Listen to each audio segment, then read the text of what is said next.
I was born a complete miracle. I wouldn't say that's where my story starts, though.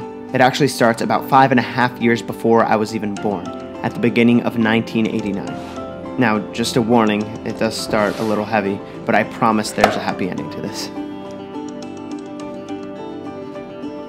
Now, my parents were both in previous relationships before meeting each other, which both had pretty nasty things occur. Long story short, my dad, JC, was married to a woman during his last year in college, and they became pregnant.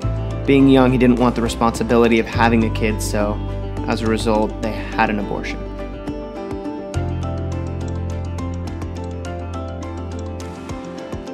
My mom, Grace, on the other hand, was with a man who wasn't completely honest with her about extremely important things.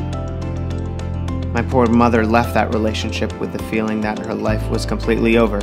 At age 27, she had unexpectedly contracted HIV, and because of that, she was told she had 10 years to live. For those of you who don't know what HIV is, it's the virus that leads to AIDS, and eventually to a very horrible, horrible death. And back in the early 90s was way more of a threat than it is today. Only 1 year later, my parents met. Both being personal trainers and gym junkies, they really got along. They started falling in love with each other, and things became more and more serious. My mom, very nervous about opening up about her illness, shared the truth with my father and was given an unexpected reaction. Now, my dad had lost his mom to cancer at the age of 16 and loved his mom till her last breath. So, because of that, he didn't care about what sickness or illness was in the way of his relationship with my mom. He was going to love her till her last breath, no matter how long that happened to last. Their relationship continued to blossom and grow, and they soon became pregnant with my older brother towards the end of 1992. But sadly, because of the virus living inside my mother, another abortion seemed like the only option for the future of this new child. Being advised by many, even doctors, to abort the child, they were extremely conflicted on what to do and what the right decision was to make. But one night, God appeared to my dad in a pretty supernatural way and told him, "If you kill this baby, I will kill you." Being scared out of his mind from this encounter he had, my dad and mom decided to take that straightforward advice and keep the child, hoping for a miracle and a healthy baby. And on New Year's Eve of that year, they got married as the birth of their new son approached. On July 14th, 1993, the miracle they were praying for became a reality. Claudio was born perfectly healthy and with no trace of HIV in his body. Because of this miracle, my parents started exploring their faith with this God who appeared to my dad, and as a result, they found themselves receiving Jesus into their lives and growing in their love with him and with each other. And because they were so in love with one another, my chapter didn't start too much later. I was born on October 24th, 1994, and was a pretty ugly baby, to be honest. And just like Claudio, I was born a complete miracle, 100% free of any illness in my body. We were both born in Miami, Florida, and my brother and I basically grew up together like twins since we were only 15 months apart. A few years later, we moved a little farther north to Fort Lauderdale, and my mom started homeschooling us around pre-K and kindergarten. We then went to school for 2 years because my sister was born.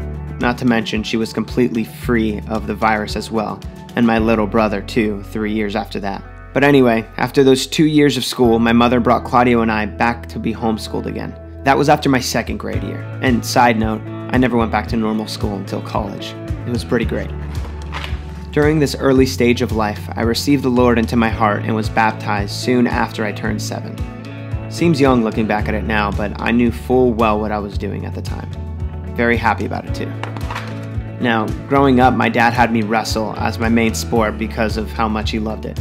Me, not so much. But I did it out of respect for him, and honestly, it taught me a lot.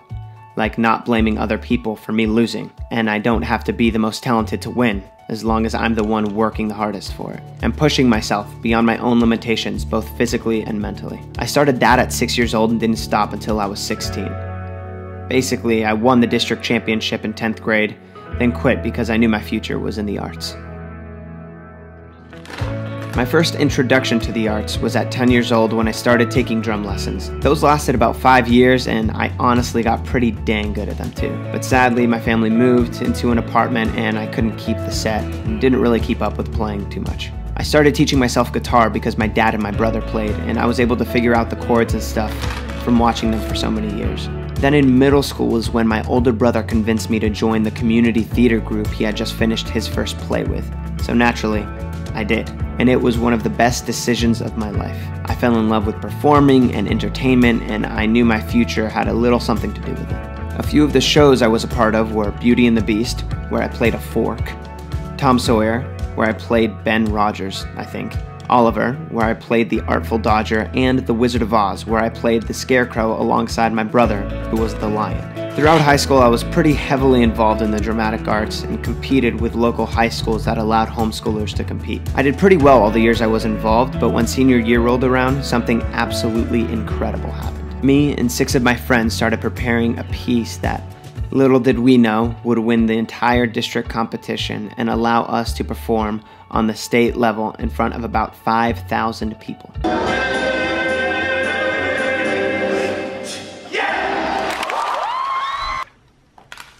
As a homeschool kid, this was the first taste of any real popularity. It was pretty awesome, to be honest, and may have been the first time I knew I was purposed for something bigger than myself and what I had currently been doing in my life, but I didn't know what that was yet.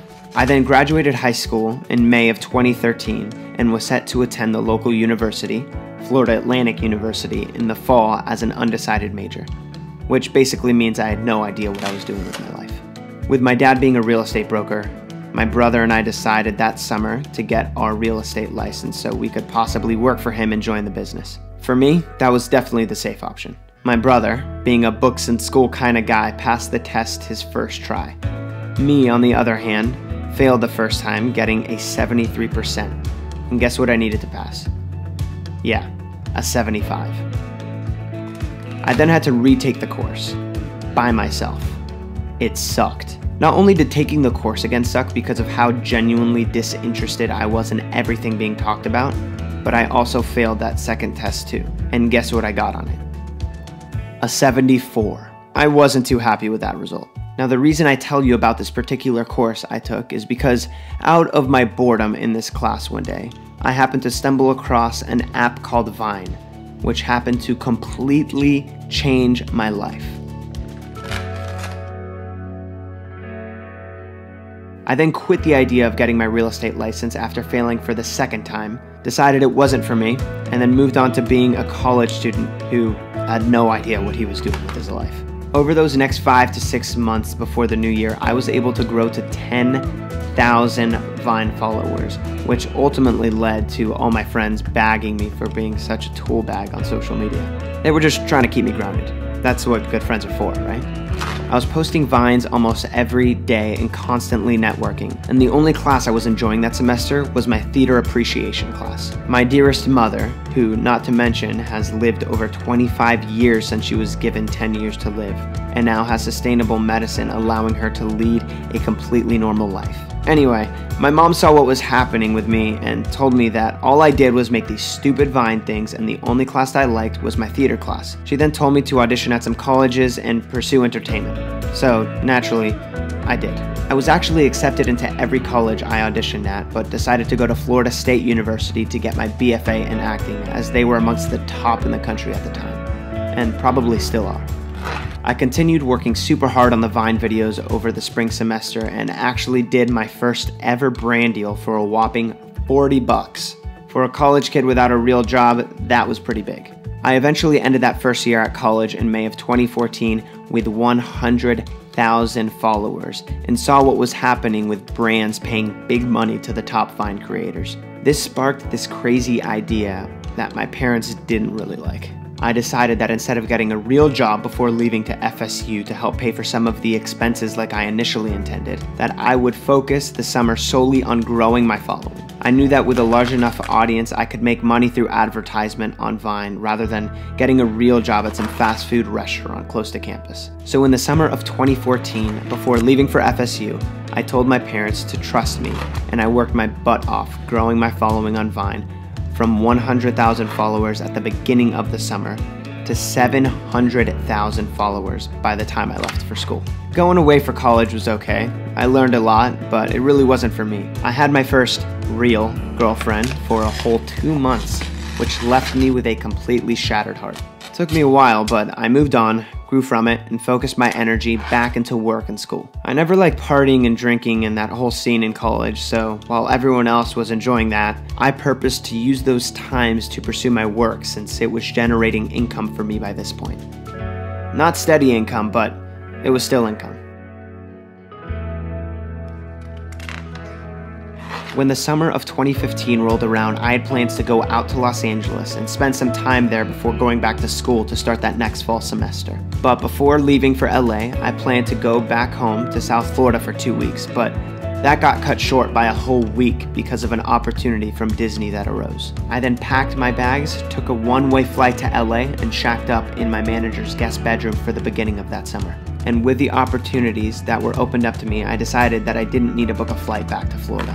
In July of 2015, I moved into my first ever apartment by myself, bought my very first car that I didn't have to share with my brother, and started my very own life. On my own. At 20 years old. I even booked my first 2 solid acting gigs. The first was a national TV movie on Fox called The Passion, and the second was a series regular in a digital series called Mr. Student Body President. Pretty exciting stuff. However, during those first 9 months in LA, I didn't really know anyone besides my manager, some people in the business, and a few other creators I met through social media. I quickly realized that making true friends, like those I grew up with back home, were extremely difficult to make. Needless to say, it was a pretty lonely time for me. I slowly made a few good friends, but that definitely took a while. And I do believe that that period of loneliness of about 9 months was in my life that I would more greatly appreciate the beautiful gift I was blessed with on February 21st of 2016. An actual girlfriend. The whole beginning of that year, on her very first trip to LA, Jess and I really started to get to know each other. We quickly bonded and made it official on the 21st of February. That led to a very long-distance relationship and constant 14-hour flights to and from Australia and the US. It was tough, but we made it work. Not too long after, I asked her to marry me, and we eventually sealed the deal on the 18th of December in 2016. We now live in a new 2-bedroom apartment in Los Angeles. We have our 3-month-old puppy to tie our new family together, and we have our blossoming careers ahead of us. I am 22 years old, and this is a summary of what my life has looked like so far.